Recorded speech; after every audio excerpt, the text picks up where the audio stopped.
भैया यहाँ कैसे?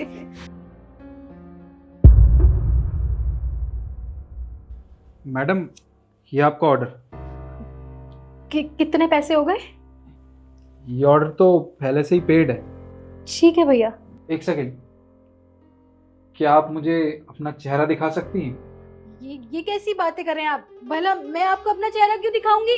आप जाओ यहाँ से। मुझे लगता है कि आप मेरी बहन हो, क्योंकि आपकी आवाज़ बिल्कुल उसकी तरह है। देखिए, आप एक बार मुझे अपना चेहरा दिखा दीजिए। अगर आप मेरी बहन नहीं हुई तो मैं यहाँ से चला जाऊँगा। अरे मैंने आपको बोला कि आप जाओ यहाँ से। हम ऐसे किसी पराये मर्द को अपना चेहरा नहीं दिखाते हैं। और आपकी बहन नहीं हूँ मैं। जाओ यहाँ से। इशिका,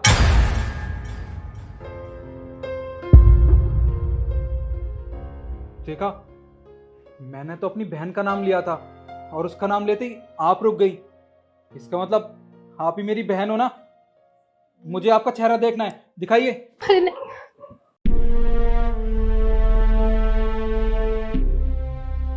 इशिका, बहन, तू तू यहाँ क्या कर रही है? भैया आप ये बताओ, आप ये सब काम क्यों कर रहे हो? मैं ये काम क्यों कर रहा हूँ? ये काम ना मुझे मजबूरी में करना पड़ रहा है, वो भी तेरी वजह से। अरे तू तो भाग के आ गई थी ना अपने आशिक के साथ। तूने एक बार भी नहीं सोचा कि तेरे जाने के बाद मेरा क्या होगा? अरे माँ बाबूजी का क्या होगा? तुझे पता है, जब तू भागी थी ना तो तेरे जाने के बाद मोहल्ले वालों ने हमें चैन से जीने नहीं दिया। अरे माँ बाबूजी या मैं घर से बाहर निकलते थे तो लोग हमें कहते थे कि तुम्हारी बेटी भाग गई, बहन भाग गई। अरे तुम्हें तो यहाँ रहना नहीं चाहिए।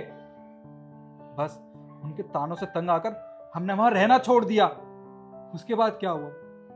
बस मेरे पास और कोई काम बचा ही नहीं था। अरे बाबूजी घर पे बैठ गए थे। उसके बाद मुझे ये काम करना पड़ा।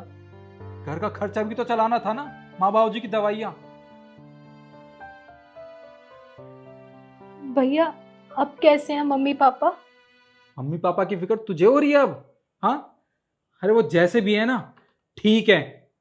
बाबूजी की हालत अब चलने फिरने लायक बची ही नहीं है। और माँ माँ तो बस तुझे याद करती रहती है कि मेरी बेटी कब आएगी। पर उन्हें क्या पता कि उनकी बेटी यहाँ रह रही है, वो भी अपने उस आशिक के साथ। अरे शर्म आनी चाहिए तुझे। वैसे एक बात बता, ये तेरी हालत हुई कैसे? नहीं भैया, ये तो बस काम करते हुए चोट लग गई थी बस। देख, मुझे सब कुछ सच बता। मैं तेरा भाई हूं, समझी? ये कैसे हुआ मुझे जानना है। क्या बताऊं भैया मैं आपको? जिस लड़के के लिए मैं आप सबको छोड़ के आई, आप लोगों की इतनी बेइज्जती करा के आई, उसने मेरा ये हाल किया है। वो डेली पी के आता है और मुझे इतना मारता है, कई बार तो मुझे खाना भी नहीं देता और मेरी ये हालत कर दी उसने। मुझे क्या पता था इतना प्यार करने वाला इंसान मेरे साथ ऐसे करेगा। शुरू शुरू में तो उसने मुझसे बहुत प्यार किया और मेरी इतनी केयर भी की। और आज मैं अपने फैसले पे पछताती हूँ कि उसके साथ भाग के आना मेरी जिंदगी की सबसे बड़ी गलती थी। लेकिन अब मैं कुछ नहीं कर सकती। अब जो है यही है मेरा। तेरे साथ इतना सब कुछ हो रहा है और तूने एक बार भी हमें बताना जरूरी नहीं समझा। अरे ठीक है, तूने जो किया सो किया, पर मैं तो तेरा भाई हूं ना। देख, मैं तुझे इस हालत में नहीं देख सकता, समझी? तूने चाहे कितनी बड़ी गलती क्यों ना की हो, तू मेरी छोटी बहन है और हमेशा रहेगी। हर एक भाई अपनी बहन को कभी ऐसी हालत में तो बिल्कुल नहीं देख सकता। और मैंने तुझसे पहले ही कहा था कि वो लड़का बिल्कुल भी सही नहीं है तेरे लिए। मुझे उसके बारे में सारी सच्चाई पता थी। मैंने तुझे भी कई बार समझाया, पर तू तो उसके प्यार में अंधी हो गई थी। तू कहाँ अपने भाई की बात मानती?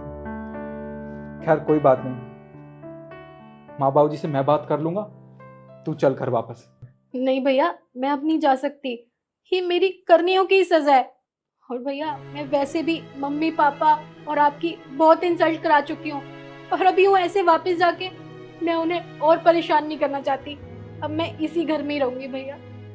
देख, मैं तेरा बड़ा भाई हूँ और मेरी बात मानना ना तेरा फर्ज होना चाहिए, समझी?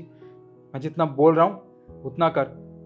और हाँ, उस आदमी की तो बिल्कुल चिंता मत कर तू, उसे तो मैं जेल भिजवा के रहूँगा। तू चल मेरे साथ, पहले उस आदमी की कंप्लेन करते हैं, चल। भैया